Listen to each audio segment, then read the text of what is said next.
उत्तर प्रदेश की 2027 की सियासत में बहुजन समाज पार्टी एक बार फिर अपनी जमीन तलाशने की कोशिश कर रही है और इसी बीच आकाश आनंद के एक बयान ने राजनीतिक बहस को एक नया एंगल दे दिया है। हाथरस के सादाबाद में आयोजित बसपा की सभा में आकाश आनंद ने समाजवादी पार्टी के अध्यक्ष अखिलेश यादव और कांग्रेस नेता राहुल गांधी को अंकल कहकर संबोधित किया है।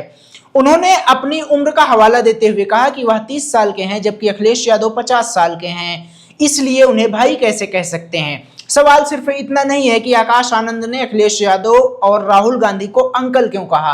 असली सवाल यह है कि इस संबोधन के पीछे उनकी राजनीतिक रणनीति क्या है।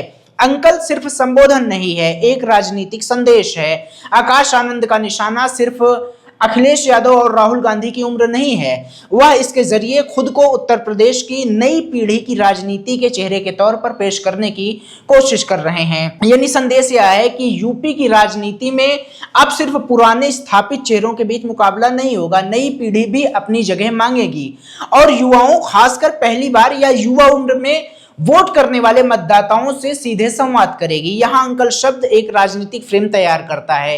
अखिलेश यादव और राहुल गांधी दोनों राष्ट्रीय स्तर पर स्थापित विपक्षी चेहरे हैं।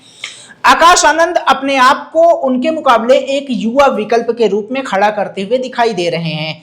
असली लड़ाई दलित वोट की है। इस बयान का दूसरा और शायद ज्यादा महत्वपूर्ण पहलू राजनीति है। उत्तर प्रदेश में दलित वोट लंबे समय से बसपा की सबसे बड़ी राजनीतिक पूंजी रहा है, लेकिन पिछले कुछ चुनावों में इस वोट बैंक में बदलाव दिखाई दिया है। लोकसभा चुनाव में विपक्षी गठबंधन को दलित और गैर यादव पिछड़े वोटों के एक हिस्से का फायदा मिला था। ऐसे में बसपा के लिए 2027 से पहले अपनी जमीन वापस हासिल करना सबसे बड़ी चुनौती है।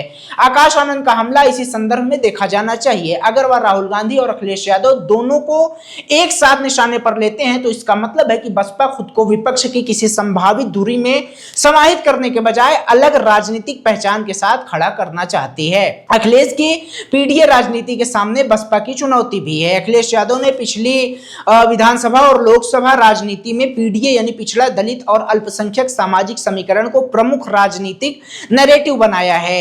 बसपा के लिए यह चुनौती इसलिए महत्वपूर्ण है क्योंकि दलित वोट उनके पारंपरिक सामाजिक आधार का सबसे अहम हिस्सा रहा है। ऐसे में आकाश आनंद का संदेश मूलतः यह है कि दलित समाज किसी दूसरे दल के बड़े सामाजिक गठजोड़ का हिस्सा बनकर नहीं बल्कि अपनी स्वतंत्र राजनीतिक ताकत के साथ उनको सोचना चाहिए। यही कारण है कि उनका हमला केवल व्यक्ति विशेष पर नहीं बल्कि राजनीतिक नैरेटिव पर भी है, जिसमें समाजवादी पार्टी और कांग्रेस खुद को भाजपा के मुकाबले प्रमुख विपक्षी दल के तौर पर पेश कर रहे हैं।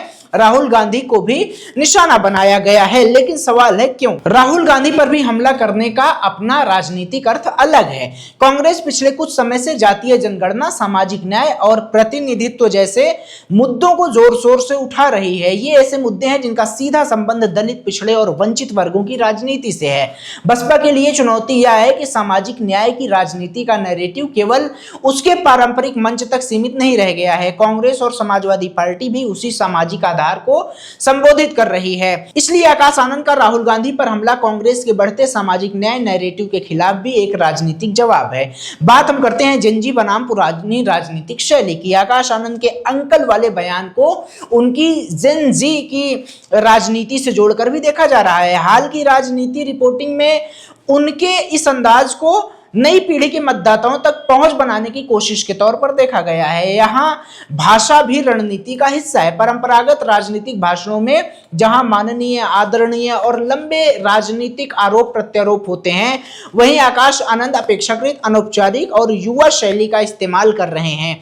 अंकल उसी शैली का हिस्सा हो सकता है, लेकिन इसके पीछे बड़ा सवाल है कि क्या यह भाषा युवाओं को आकर्षित करने के साथ साथ दलित मतदाताओं को बसपा की ओर वापस खींच पाएगी? 2027 के लिए बसपा का बड़ा टेस्ट क्या होने वाला है, जानते हैं। उत्तर प्रदेश चुनाव 2027 में उत्तर प्रदेश में चुनाव है और बसपा के सामने सिर्फ सीट जीतने की चुनौती नहीं है, सबसे बड़ी चुनौती अपना राजनीतिक स्पेस वापस करने की है।